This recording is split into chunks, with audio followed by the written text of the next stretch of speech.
Hello and welcome to the channel. I'm Chris LeComp, although you may have known me as referee or Mr. Official throughout the years. Today, Mario Nasta is rejoining me for part 2 of our 3-part series on assistant refereeing to discuss the calls ARs need to be aware of and how to make those calls effectively. For more anecdotes, discussion, and analysis, please see ARing 112, the extended cut.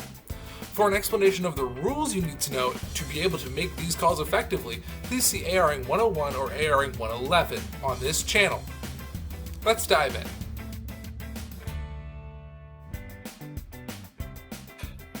Mario, thank you for joining me again to discuss the calls that assistant refs need to make. So last time we discussed the rules that ARs have to keep in mind, and now you're going to go over how do they make those specific calls and what goes on there.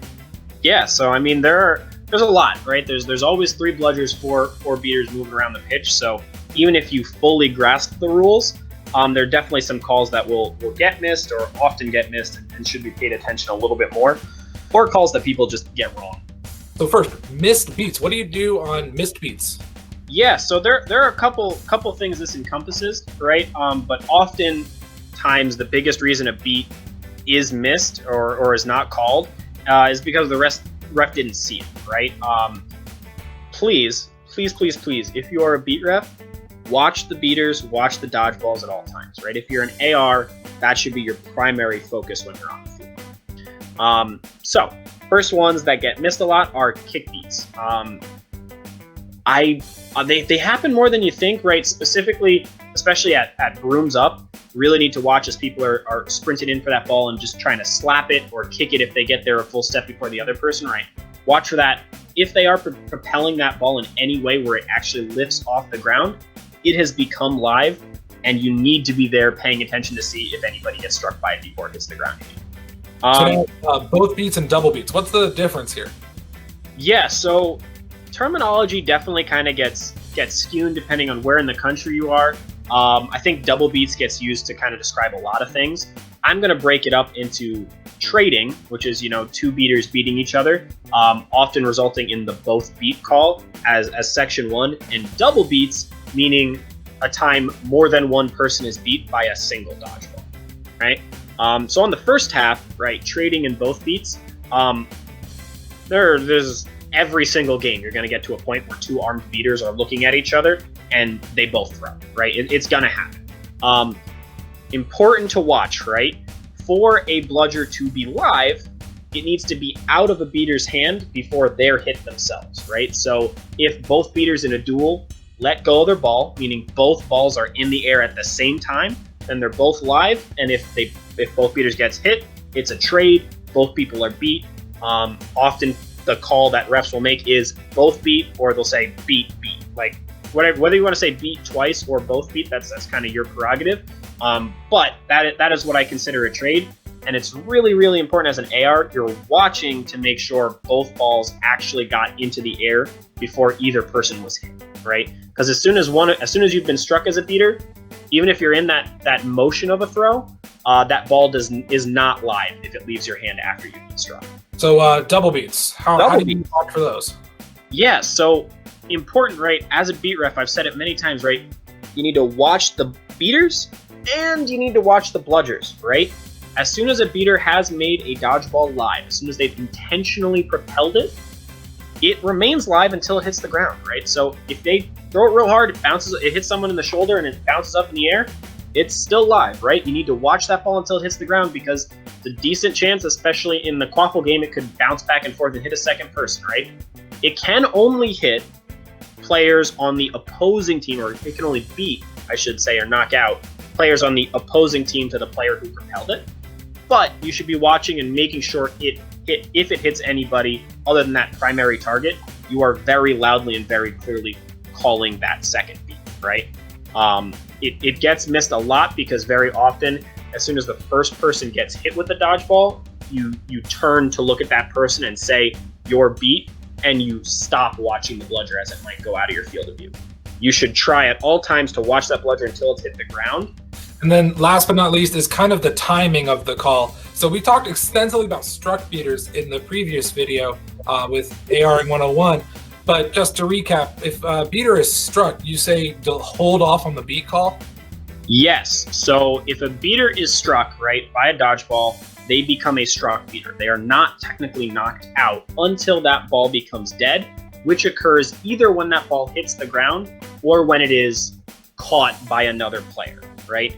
Until that ball becomes dead, the beater who was struck is not beat because they can continue to try and catch that ball, right? That is the only thing they can do, to be clear. And if you see them doing anything else, you should immediately send them back to hoops and adjudicate the proper fouls we discussed previously. But as a struck beater, you are not beat until that ball is dead, and you are allowed to try and get that ball. Many times a ref will call a player beat before that ball gets a chance to hit the ground, and it can confuse or distract them and prevent them from getting a chance to catch it. Or they might catch it, but because you called them beat, you stop paying attention and you don't even see the catch, right? And in your last point is probably the thing I hear from captains more often than anything in ref meetings. As I say, anything else? And they go, could you just make sure your ARs are loud? Yeah, it's possibly the single most said thing in any ref meeting in the sport, and still doesn't happen. Right. It's brutal. So speaking as an AR and as a coach and a player, right? Like I've been in every situation. It is brutal across the board to try and guess what's happening, right? You should never have to do it. You should just know, and the way you know is by a ref loudly making it clear what happens, right? So if you're a ref, please, maybe you're not used to being loud, maybe it's not something you have to do in your normal life, but please practice a little bit before you get onto that pitch. Be loud with your calls. Make sure people can hear you. All right, next is late throwback. So this is that natural motion conversation where that wasn't quite natural. Yeah, that's a good call. So again, we talked about it a little bit just now, but once a beater has been struck, right? Once they've been hit by a live dodgeball, they should not be turning and dropping the ball or rolling it or taking a step and then dropping it, any of that, right? As soon as you are struck, the very first action you need to take if you held a ball is dropping it, right? And this kind of goes for chasers too. They're not struck, they're knocked out immediately, but again, they shouldn't be making late throws either. As soon as you are hit by a live bludger, you need to immediately drop the ball. Now, to be clear, right, there's a little bit of no harm, no foul here that goes into the drop concept, right? If you place the ball directly on the ground, like sometimes people get beat and they literally just put it down, as long as that doesn't inconvenience the other team from picking it up, or I should say, as long as it also doesn't convenience their own team from picking it up, that is okay. You should let that go as no harm, no foul. Often with this one, I like to give warnings, especially in the beater game for the first occurrence, because unfortunately refs do call this very differently from one game to the next. So I definitely do want to give a warning on the first one unless it's very egregious or very clearly affected play, and then move to the next step of the foul. Absolutely, and that first warning will set your bar for the game. So you have to make sure you're consistent. If you give a warning for something that you're going to foul card it the next time, then you got to make sure you're consistent. You do that throughout. Yeah, and I do want to actually point out here, right? If I let's say it's a black team versus white team, right? If white team commits that foul first, right? They do a late rollback, and I give them a warning. Me giving them a warning does not mean I've given every player on the field a warning, right? It might mean I've given their whole team a warning, but it definitely doesn't apply to black team in any way, shape, or form, right? So if I've given that warning to white team, the first time it happens for black team, I should be giving that same warning. That's that consistency piece and that fairness that you should apply to both teams. All right, this has to go a bit with late throws, but this is just a specific case of passes and shots. Yep, so I know we touched base on it when we were going through the rules presentation in Beaters 101, but I wanted to again talk about it here, right? Natural motion allows a player to release that quaffle without a turnover, but it is unscorable, right?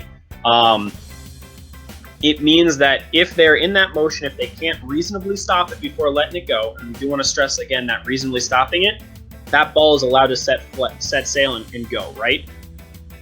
But it is not scorable, and it does not become scorable until a player on the defensive team gains possession of it, or a player on the offensive team touches it, right? So again, right, a keeper tipping that shot does not suddenly make it scoreable.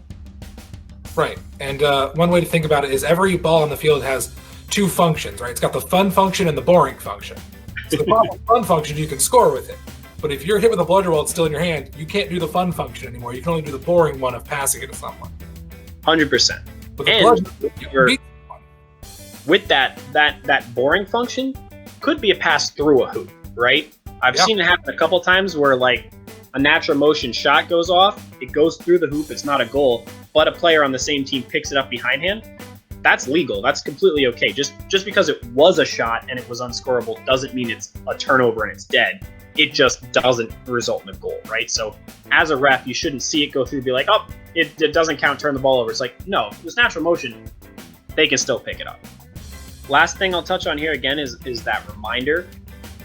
For that natural motion to count and to make that ball, allow that ball to be in the not so fun category you put it at, right, as opposed to being completely dead, the player must have been in contact with the ball before being struck by a bludger, right? So let's say quaffle play is kind of deteriorating, you're just trying to kick it either for a reset or a last-ditch shot.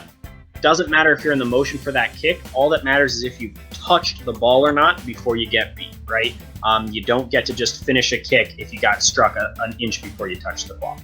All right.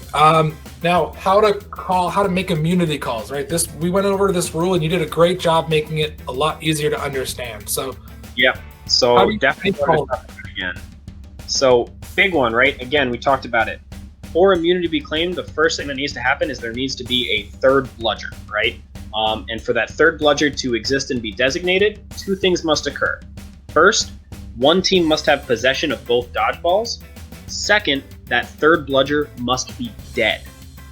Now, once that third bludger situation exists, the team without possession of any bludgers may claim immunity. And your immunity lasts until you have gained possession of that third bludger. Now, with that, immunity comes some responsibility.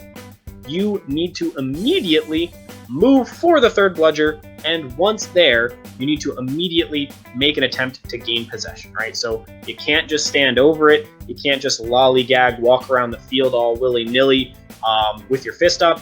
You can't have your fist up and then decide, oh, well, I could maybe make a hit on that beater because they're not paying attention now that my fist's up, right? None of that's legal. As soon as that fist goes up, you have immunity. You must continue to claim immunity as long as that third bludger remains the third bludger. And once you get there, you must immediately try to gain possession of it. So if you're ARing and you see someone falsely, they claim immunity and they shouldn't be able to. What are the steps you take in terms of when do you card, when don't you? What do you do? For sure. So two things. The first thing I want to ask myself every time when I see an immunity claim that isn't legal, right?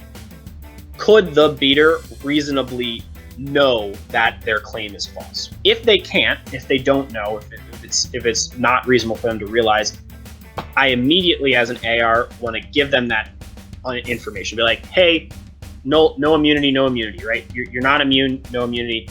If they immediately lower their fist and just continue what they're doing, no harm, no foul. I'm not going to even send them back to hoops, right? There are going to be plenty of times where you just run it for the ball. You were allowed to have your fist up at the beginning. Just before you get there, they throw the ball. That's fine. That's life. You move on.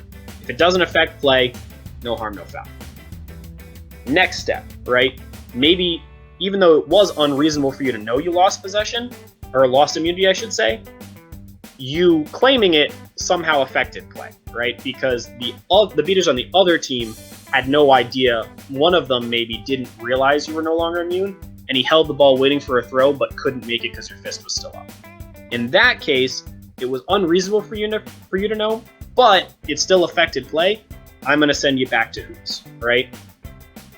Next step, and this is where we start actually getting into the cards, if it was, reasonable for you to know, or it was unreasonable for you to know and it seriously affected play, or you continued to play after I tried to tell you because you just weren't paying attention or were super focused in, something like that, that's where we're going to elevate to, actually pulling out the card book, start giving somebody, taking them off field, making them serve minutes in the box. One thing I do want to, again, just really mention for all ARs, right? That immunity lasts until you have possession of the ball. That means any beat attempt made by the team with possession, if that beat attempt, if the forward motion, if the natural motion for that throw or kick or whatever they're going to do, right, begins before the player with immunity has lost immunity, if it begins in any way before that immunity is lost, that beat is not valid against that immune player. So speaking of third bludger interference and guarding the third and TBI and all of that, so what is the current state of this? Yeah, so as we were just kind of starting to get into, right, third bludger interference. So that ball on the ground that has been designated a third bludger, the team with possession cannot in any way interact with that ball on the ground. So like they can't throw their dodgeballs at the ball on the ground, right? They cannot interact with the player who is claiming immunity trying to get to that ball in such a way, like they can't get in their way. They can't body block or do any of that. They also cannot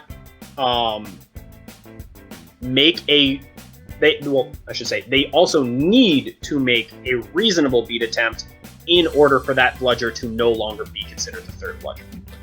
So what are beaters allowed to do when there is a third bludger on the field? Great question.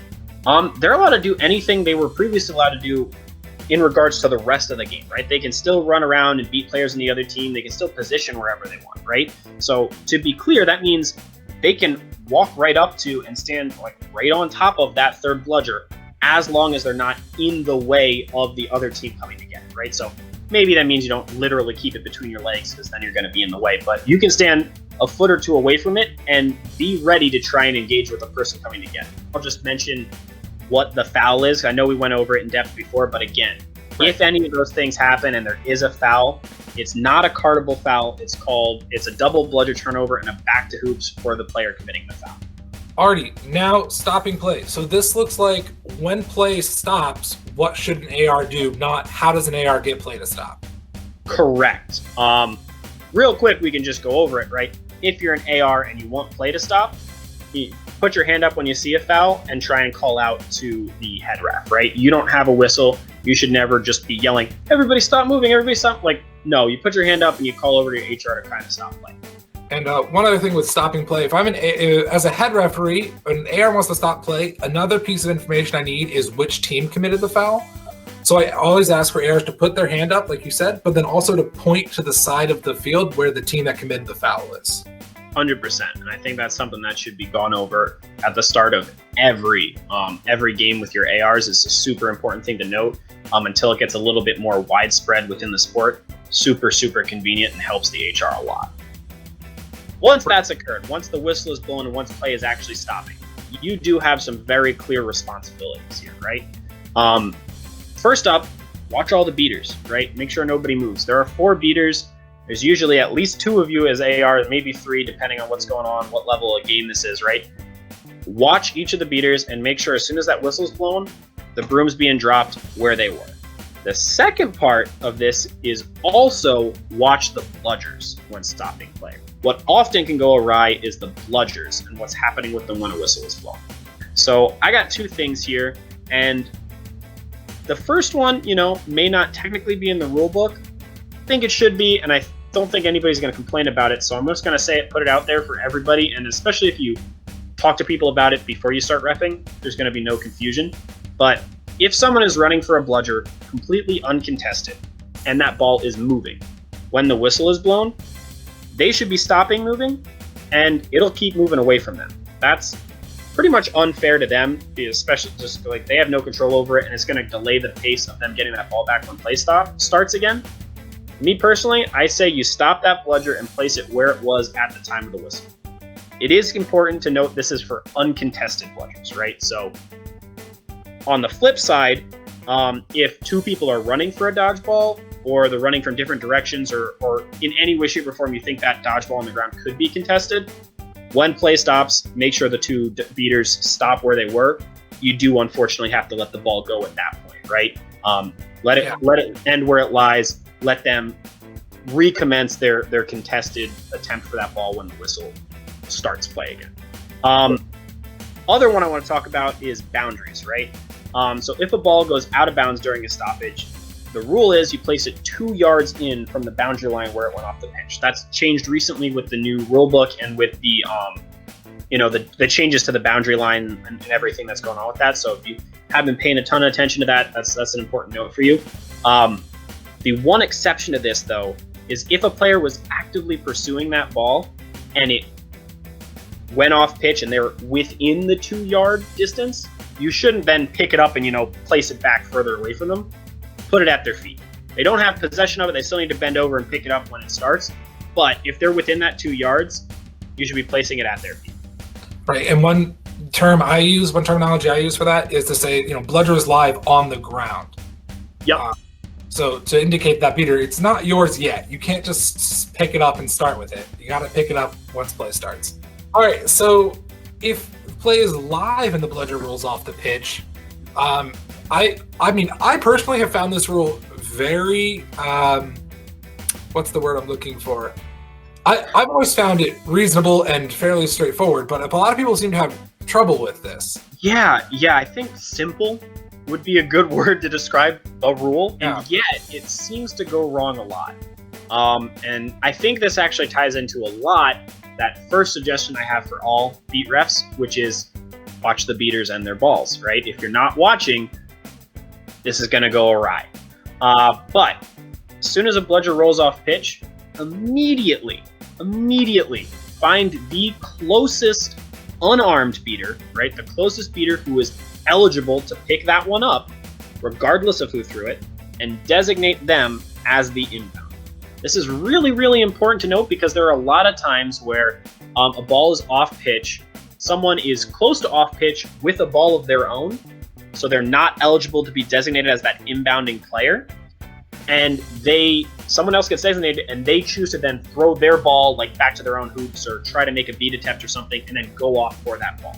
That is completely illegal until the player who is designated as the inbounder is either beat or has otherwise chose not to go for it. No one else can leave pitch to get that ball. But yeah, that's a very good call. If nobody's trying to go for it, you can leave it there and allow anybody to try and go for it at a later point. Right. And players can be beat until they are completely off the pitch. So it's also true that they are immune as soon as they get out of that pitch line, right? So if the ball's in midair coming behind them, as soon as they've touched that ground, they are now immune and that beat will not send them back to hoops. And then one last thing to note here, again, right, I'll talk about it in both the beater game and the quaffle game just because I think it gets forgotten a little bit, but it's more specifically the beater game. Anybody inbounding a ball, that ball is not live, right? So in the quaffle game, right, you can't take a shot from out of bounds. It's just like that beat before, that natural motion concept. It's unscorable until it's either been possessed by your own team possessed by the other team or touched by your team, right? In the beater game, same concept, right? Beater inbounding a dodgeball, they cannot throw the ball and have it be live, right? So they can throw it at a player on the other team if they want, but that player will not be beat because that bludger is not live, right? They need to be back in the pitch to make a beat attempt with a live bludger. And they have to be completely on the pitch. Both feet in bounds. 100%. I believe it's 1 foot out of bounds to be considered out of bounds. So if you're running away, as soon as any part of you touches out of bounds, you're out of bounds. On the reverse side, you need to be entirely in bounds to be considered in bounds. Mario, thank you so much for imparting your knowledge on us and allowing all of us to be better assistant referees. I know I've definitely learned quite a bit just from making this video with you, and I hope that a lot of people learn a lot from you. Yeah, it's my pleasure. I think the AR specific part of reffing is not focused on enough. I know there's a lot of talk about making refs better and doing this, doing that, but I think a lot of the resources that currently exist are more for the quaffle side of the game, whether it's you're an HR or an LAR. And I think definitely the ARs are underrepresented in the information that's put out, but also I think ARs, more often than not, having bad ARs is worse than having a bad HR in a lot of games. Because of how much there's three more balls in the beater game, right? So I think it's super, super important that we as a group work on improving our AR performance and giving them the tools they need to kind of succeed. Thank you so much, Mario, for joining us and imparting your knowledge. Please like and subscribe and leave a comment if you have any questions. and please come back on Monday for the final video in this series. Please travel safely, and as always, thank you for watching.